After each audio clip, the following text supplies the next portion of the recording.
30s, we have to have some advice to give. Let's get into all the juicy and dirty gossip. And the rest, well, we'll just figure it out along the way. Hi guys, and welcome back to another episode of Structured Chaos. I'm Kyra, and today we're getting into all of the thoughts that I have been carrying around all week. Welcome back. I hope everyone had a great weekend. I hope you have a great week ahead. And let's just get right into everything. I had a really great week. My friend was in town from Dallas, and we just had such a great time. Well, for most of the part. So we went to the beach, and, we're just sitting on the beach, enjoying ourselves. And there was a group of spring breakers that had come and sat pretty close to us. And so I don't know, park ranger, something like that. Not like your regular lifeguards or San Diego police. It was something else. Came over and talked to them and gave them a ticket for underage drinking. They had rented a beach house because it's spring break right now. And so they had rented a beach house. The dad comes over, he's talking to them. Their backs are to us the entire time. And so I had a twisted tea in between my legs. And the whole time I'm just they're not paying attention to us, whatever. I wasn't even thinking put it in the cooler. I was just it's covered, whatever. I see this one cop turn his head and look and then say something to his partner. And I'm watch. I'm they're going to come and give me a ticket. So sure enough, they come over, he tries to be all big and mighty. And he's well, don't lie to me, and don't lie to me about your information. I'm I'm 38 years old. I'm not going to lie to you. Which in hindsight, I should have just freaking lied. So now I have $150, $200 ticket on my way. And the guy was just such a dick for no reason. And even when we were leaving too, the house that they had originally stopped, the dad was oh, they got you too. He was that guy wanted to write a ticket so bad. And I was oh, don't I know it? Because his friend was the one dealing with the college kids, and you could just tell he was oh, let me get a piece of the action. So it's so dumb. And then of course my friend is trying to be a dick back to him, and I'm just just write the fucking ticket. I just want to go, whatever. So that was the only, downside of our beach excursion. But then, we went to Kate Sessions Park and we watched the sunset. And I have not been to Kate Sessions Park in a really long time. If you're in San Diego, then you know how beautiful it is. If you're not in San Diego and you ever get yourself here, then definitely go to Kate Sessions. It's beautiful. You're just overlooking the skyline and the water, and it's just so pretty. So that was really, really, really nice. And, we actually tried to do this boating excursion too on Friday, and we got there and they were oh, we tried to contact you. There's no boats left. And I was no one tried to contact me, but cool. So we had gone over to Sunset Cliffs, and it was the perfect day. Oh my gosh, it was so incredible. We I don't like to go where all the people are at Sunset Cliffs. I like to go walk through the trails and go over there where there's kind of no one, you can be by yourself, especially after getting a ticket the day before. So we we set everything up. It was great. Then we walked down to the beach, and we're in the water, and it was just so nice. But I will say there was a guy on a unicycle or a one wheel or whatever they're calling. They're called one wheels. Sir, we are literally on the cliffs right now. And even to get down, to where we were, you gotta climb. You have to really take it easy. This man has a death wish. I literally couldn't believe that he was just zooming around right on the cliffs. One wrong move and you're gone, my guy. So that was interesting to see. But yeah, I mean, I just had such a great week. We did so much. I feel like we got so much done. The weather yet again is like still really good. I will speak on the TSA lines though, because he missed his flight. And the TSA lines at the San Diego airport, first thing Saturday morning, like he was like the first flight out. So we were thinking like, we're gonna be good, you know? And like up to that day, I hadn't heard much about like wait times in San Diego specifically. The wait line was 2 hours long.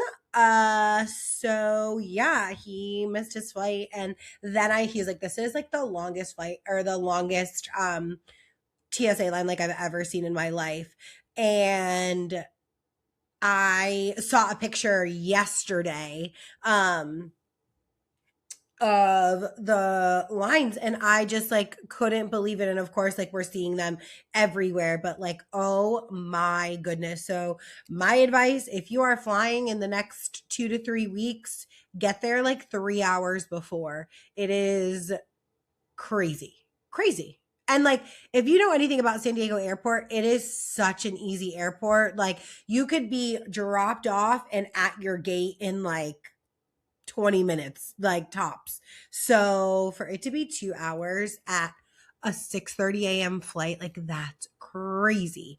So shit is real out there, everyone. Keep that in mind if you are traveling.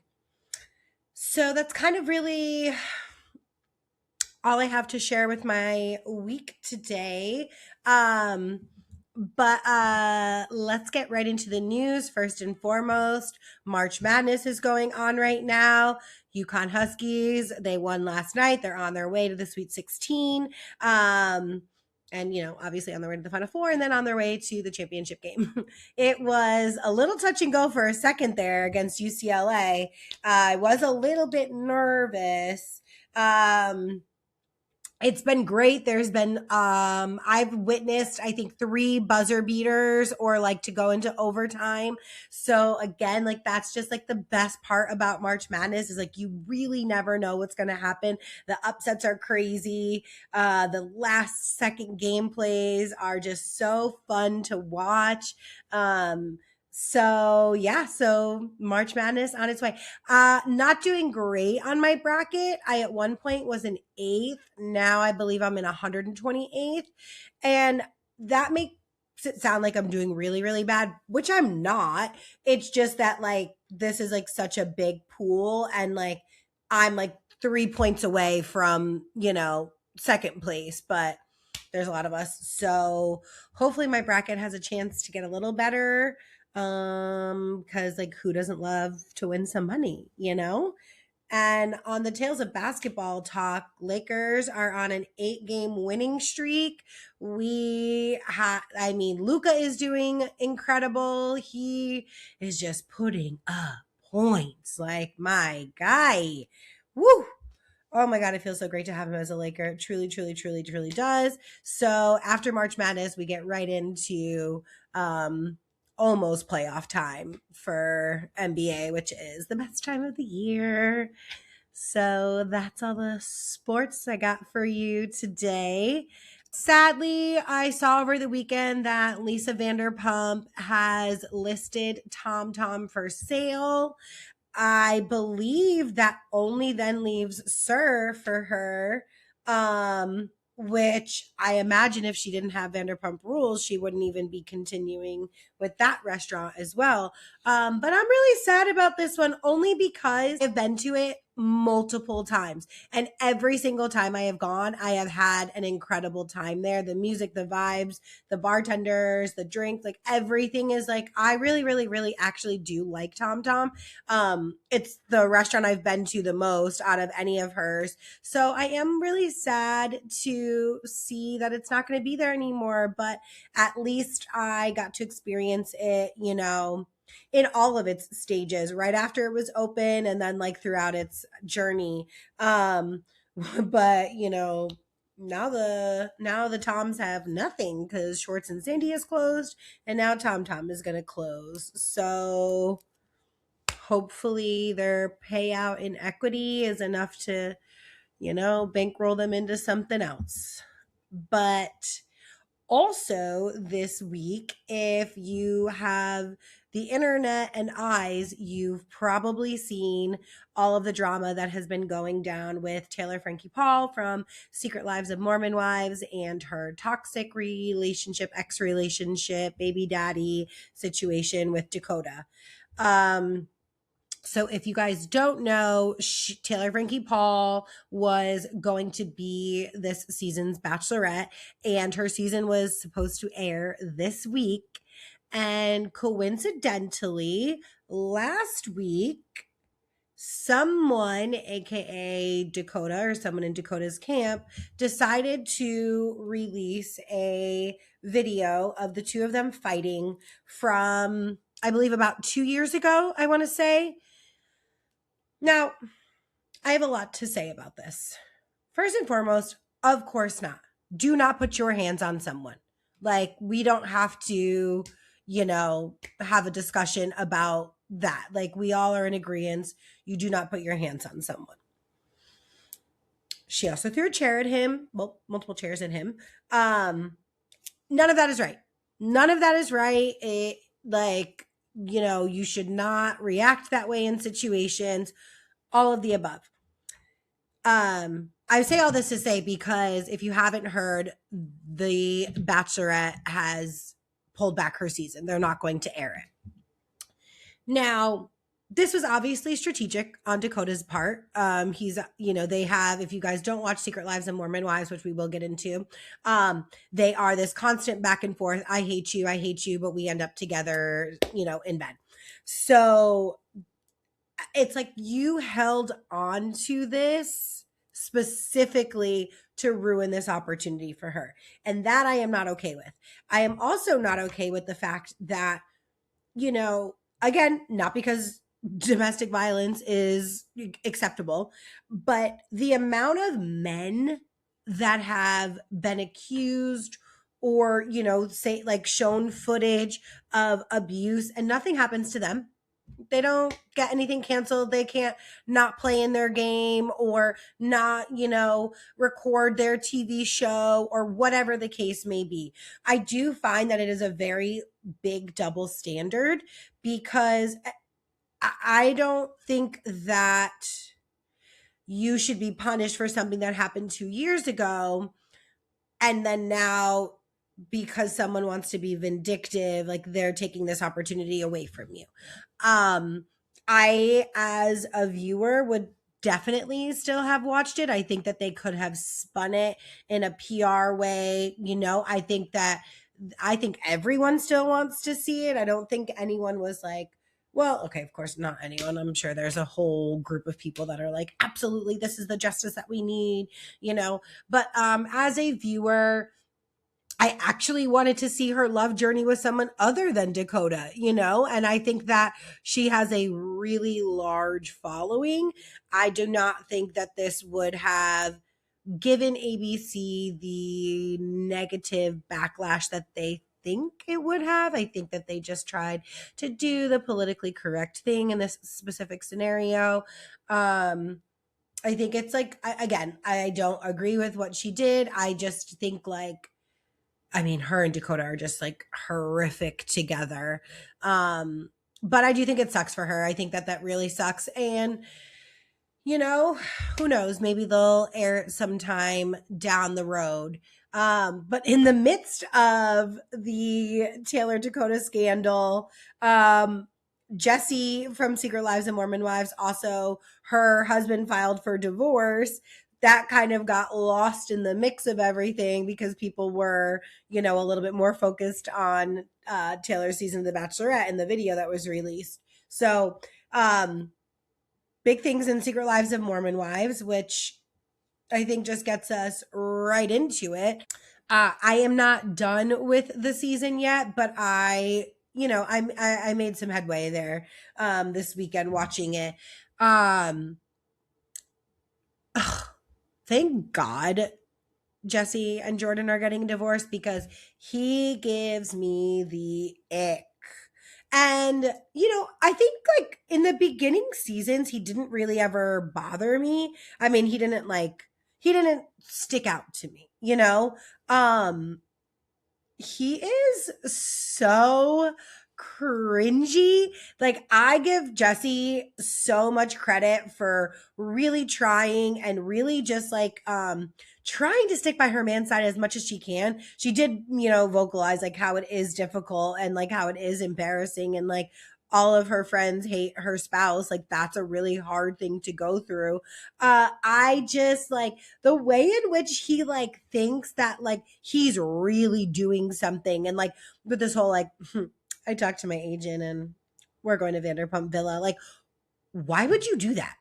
You're coming off of a season where the entire storyline was this man from Vanderpump Villa having an emotional affair or texting inappropriately with your wife. Why would you then put yourself directly in that? I just for just to be on TV, like I just like think that is so crazy, and like a man would not do that. Like, no, I don't care about the money that you're offering me. Like, this man disrespected my house and like my wife. Like, no, I'm not going to put myself in front of him. I just, it's so weird to me. Like the like way he thinks that dad talk is doing something and that people are actually interested in them. Like, yeah, I think it's funny to laugh at you guys, but it's like, you're not your wives. Like, they created this and you guys are just like all on the coattails. Like, it's so weird. And then like even them being invited to the villa gives me the ick, like with everything that has gone down, and then there's been lawsuits and everything. Like, I just don't understand, but whatever. And then I like, again, like the boys in general, if you are watching this season, then you obviously know. If you haven't watched the season yet, like dad talk is really trying to do something. Like, they are really riding these coattails of their wives, and they are like, oh, everyone loves us. Like, sorry guys, like it's a dad, like, and then like Jordan with his dad talk hat, like it's just enough. I don't care. We don't need it. Like, it's giving desperado. Yeah. And like, here's the thing. Get your coins. I get it. It might be, hard to watch your wives be the breadwinners and bring in all this money, but like, ew, like you guys are doing it so, you guys are making it seem like everyone like would rather watch you guys versus your wives, which is like not the case. I think that's what I have a problem with. Like, remember how you got here. Like, these opportunities are happening because of your wives. But I digress. You're bringing money to the household, whatever. But it is very apparent that Jordan is like, knows that his marriage is probably going to be ending soon. So he's like, let me get all the money that I can, like, desperado. I do love that Michaela and Whitney are talking again, and Macy from season 1, they were all really, really close. And obviously, like, life has happened and they've grown apart and there's been, turmoil and stuff. But I really love that they are coming together again. And I think that they're all like just in like really good headspaces. Oh, I forgot. Yeah. Michaela, actually, she also filed for divorce this week too. Like, a lot going on in the Mormon community over there. So her and her husband are also splitting, and I think like obviously like watching the season, we don't know that that's about to happen, but now in real time we know. So so now it's like interesting to watch it through that lens. I mean, Jesse and Jordan, you absolutely can tell that they're not gonna make it, but to watch Michaela and Chase, they had a bit of a struggle last season, so we're gonna kind of like see that play out apparently, and then obviously we know that is going to result in their divorce. And I just like always forget how young these girls are. I mean, she's 25 with 3 kids. I'm 38 with 0 and I struggle. So like, I can't imagine. So I'm really, really excited. It seems like she moved to California also. She said that she was going to chase the sunshine. So that's really cool. Welcome, welcome. We are happy to have you. It's a wonderful state to live in, and you will be filled with happiness and sunshine. So welcome to California, Michaela. Taylor and Dakota, I mean, as I started saying, with the whole Bachelorette thing. They are just so toxic. Like, I just can't imagine. And of course, it seems as if Taylor kind of understands why they are the way that they are, in that, she feels like people have always left her in life, and he's, no matter what they go through, he's still right there. I don't think that makes that a good thing. I can understand how it's so much more difficult for her to walk away, with that trauma bonding that they have with one another. Clearly, they have no choice but to walk away from one another. It is just not good. It's not even fun to watch them, it's just this like tit for tat. How can we push each other's buttons? And like, I'm going to laugh and smile in your face about it, knowing that you're like, purposely doing this to you. Like, it's just not okay. But yeah, I mean, I'm liking the season so far from what I've watched. I enjoy it. So I'll come back to you next week with my final thoughts of everything. A show that I am not enjoying watching is Real Housewives of Beverly Hills. I just like, this season is just like, ugh. Like, I just do not like it. It is boring. It is snoozeville. Kyle Richards, you just annoy me. I mean, I feel like I say the same things over and over. You're not a good friend to Dorit. You don't care about your friendship with Dorit. I don't think you care about your friendship with anyone, to be quite honest. I just find this whole thing to be like, whatever. And yet again, Rachel Zoe carrying the show on her back, first season in, and carrying this show. I mean, truly, it's the only reason I watch is for her, because she's the only one bringing anything to the table. She has real life stuff that she's not afraid to talk about.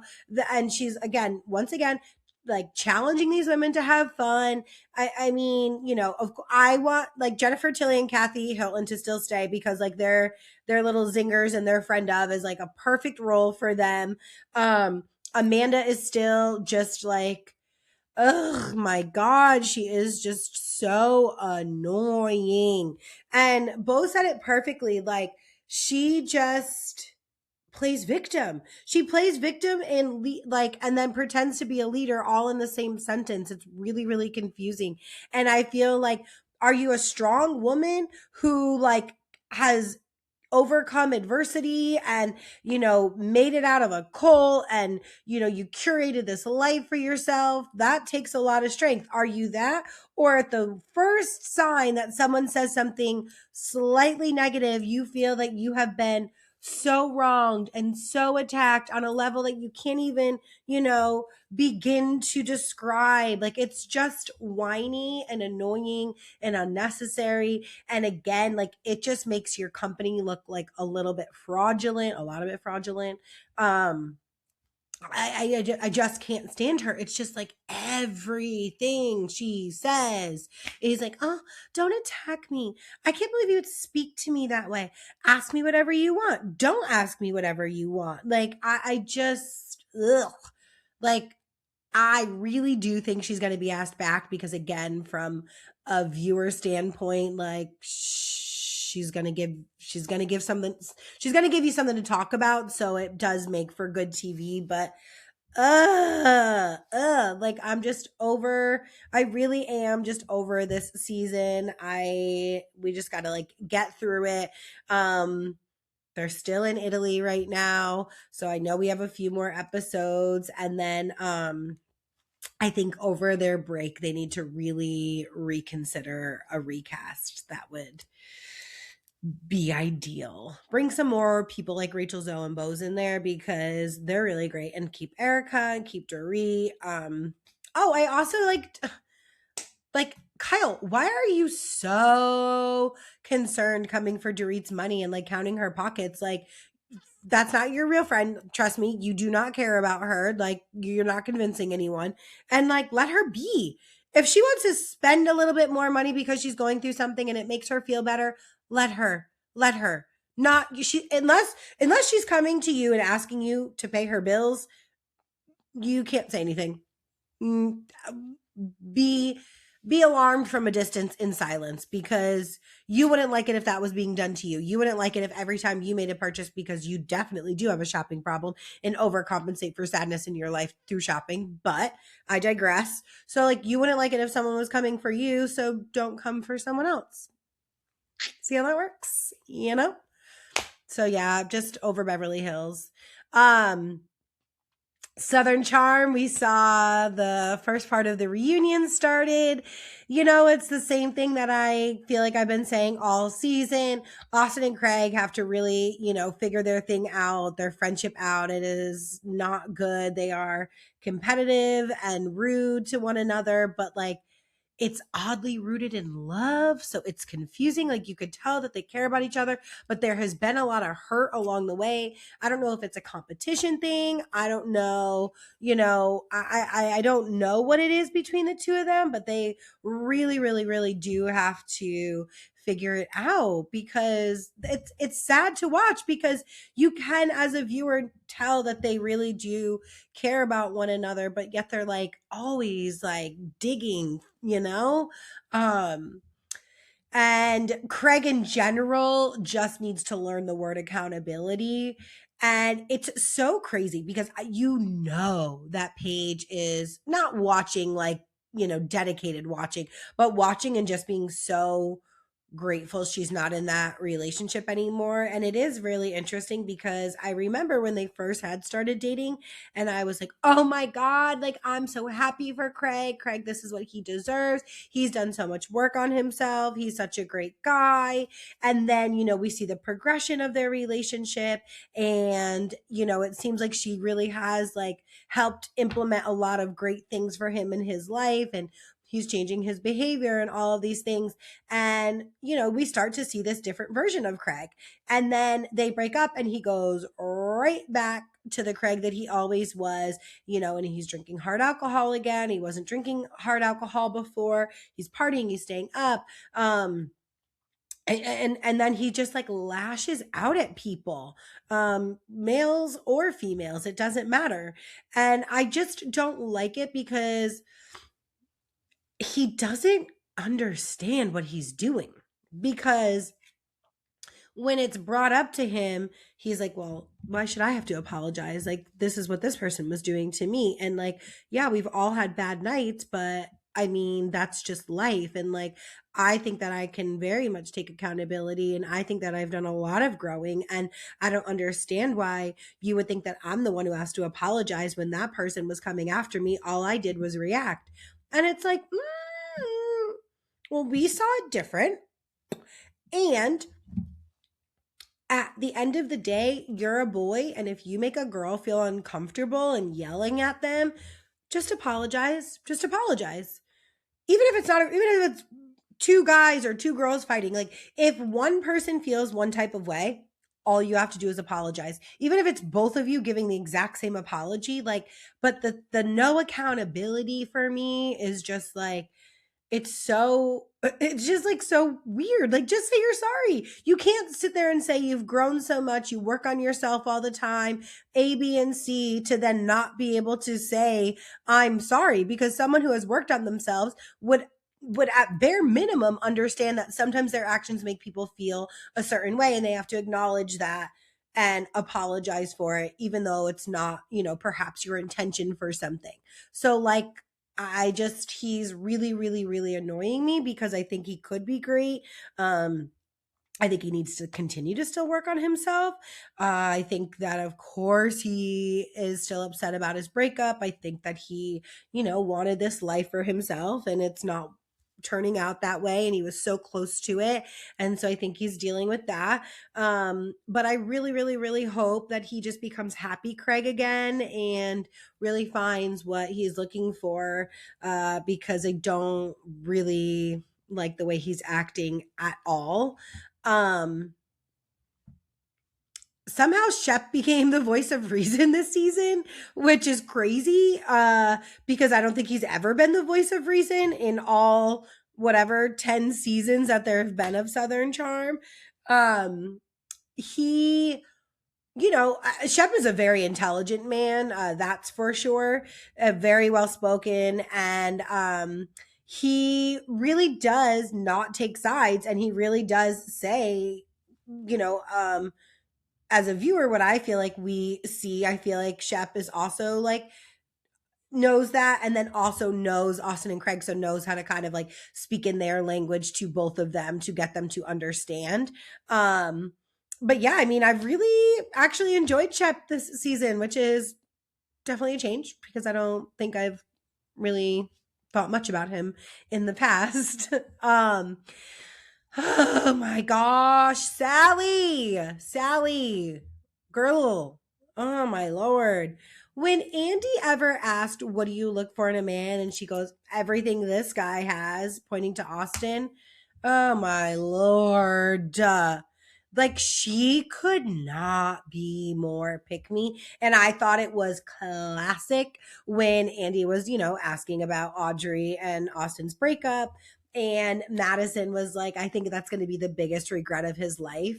And Sally's just there with this sad, confused look on her face, annoyed look on her face, like, "How dare you say that? Like, when I'm right here wanting to be with him, like, you could totally tell it was so funny. Um, so I just like, oh my God, like, I don't know. I don't know. I'm a woman and I am a single woman and all of my friends are married and have children. And I have never, ever, ever felt desperate. Not a day in my life, not a second in my life. And like, I don't know, maybe it's a Southern thing because it's just like so embedded that you like have to be married and have kids by a specific age. But like, this girl is so cringy. Like, oh my God, I can't. Like, it's so desperate. She's trying to be the center of attention. She's trying to be that girl. You're never going to be that girl. I don't have many nice things to say about her, so I'm just gonna move right along. And so we'll see the rest of the reunion. I don't know, how much more juicy it can get. I feel like it's like the same things on repeat. So we'll see what the rest of it has to offer. Uh Southern Hospitality has started though, and they are coming in hot. This is their fourth season. We have like great character development at this point. They kind of, now they're understanding the flow of being on reality television. And I think that it is great. I mean, we left off last season where Emmy and Will, are just living in delusion land, and Emmy doesn't want to admit the fact or accept the fact that her, at the time, boyfriend had cheated on her, was cheating on her, all of the above. She, you know, self-soothe through working out and not eating, apparently, is what it looks like. So now fast forward to this season, they've gotten engaged. And so, it starts off with, after the reunion, they're all back at the hotel and people can hear Emmy in her room, like talking shit about them. And so they had confronted her and been like, "Okay, cool. Bet that's how you feel about me. I feel the same way about you. Let's match that energy. Cool." And she went on to say that Brad made her feel that she doesn't feel safe around Brad. And Brad is a Black man in the South. And so that statement holds a whole lot more weight than what she might think. And I think it's gross that she said it. I think it's incredible that we are capturing the journey of them confronting her about that and holding her accountable for saying things like that, because you do not accuse a Black man of making you feel unsafe just because it fits your narrative. That puts him directly in danger and at risk. And I think it is disgusting that you can't recognize that and choose your words more carefully. And that's, essentially what everyone is saying to her. And then Bradley like asks her and confronts her, like, "What did I do to make you feel unsafe? I didn't come to your face and say anything. I did not raise my voice. I didn't get close to you. I have never put my hands on you or anyone. In what way did I make you feel unsafe?" And like, she said something about what was her stupid excuse, was like, "The way you spoke to me in my text message." And he was like, "I just repeated what you said. I just exactly what you said about me. I said, 'Oh, okay, cool, bet.'" and then said it about you. Like, then we're through. Then we're done. Like, and it was, and that's what I think that's what the text message was. It was like, it was just like, we're not friends. Like, I don't like you. I don't fuck with you type thing. Like, cool. That made you feel unsafe. Like, I just, like, you're so gross to me for trying to make that a thing. And I'm really, really glad that everyone's holding her accountable because she needs to understand. And then, you know, again, at the reunion, it was shared that the some of the boys had made up a story about Maddie's ex-boyfriend cheating on her, even though she's still currently dating Joe Bradley, and it like rocked her world, which I do understand. Like, if you really had feelings for your ex and there was history there of cheating in the past, so they used that to their advantage, and you were led to believe that he cheated and that led to your breakup, I absolutely can understand being sad. But like, you're also currently in a relationship that you've been in for a while, with supposedly the love of your life. So while you can be sad, like, you know, it's not like you're home alone, like knitting, waiting for this man to come back into your life. Then, like, she made a PowerPoint presentation because TJ claimed that they, you know, hadn't really been friends. And so she has her sponsor come over and they have a conversation, and she tells her sponsor that she's made this PowerPoint, and her sponsor was like, in the nicest way possible, is like, you're crazy and have way too much time on your hands. Like, what are you doing? Like, you know, and it's so funny. And then I do just appreciate how quirky she is, because she's for sure crazy, but like, I always feel that like when people have like real substance abuse issues, and then they, you know, go into recovery, and she's been sober for some years now. I just always think like you just have like a little something, you have like an addictive personality. So like, you're gonna like, you know, you're gonna really like fixate on something, you know, to keep your mind busy essentially. So that was really, really funny. And then she was like, but through this, I really did remember that, like, thanks to my PowerPoint, I really did miss TJ and I really did miss our friendship. So that was funny. It seems like everyone is like, Maddie has forgiven everyone on that front. Joe Bradley, funny, like, you followed your girlfriend around all year while she was DJing shows, and you thought this is the perfect time for Leva to want to give me a bigger responsibility because I've just been so present. Like, Joe, you were great. You were great. You were a very big asset to Leva at one point, but you haven't been. And so she doesn't just give things away. Like, you have to earn them. And if she was going to open another restaurant and put you in charge, then you should be doing things in which are making her think like, how could I have anyone else other than Joe Bradley? But when you're not there, and now that you are there, you're not doing anything, that's not really helping your case at all. But good luck to you. Good luck to you.